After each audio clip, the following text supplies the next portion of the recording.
हाँ आजा कुछ नहीं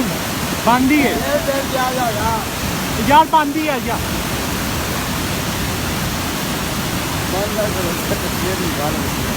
निकालना है ना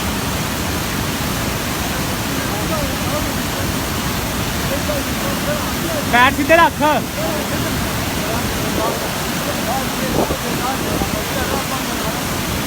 वो कौन है आप सीधे आ जाओ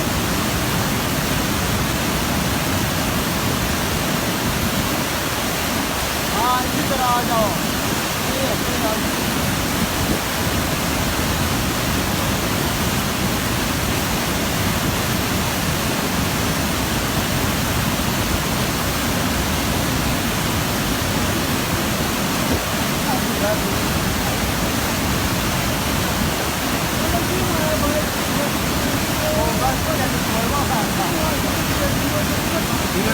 बड़ा बहुत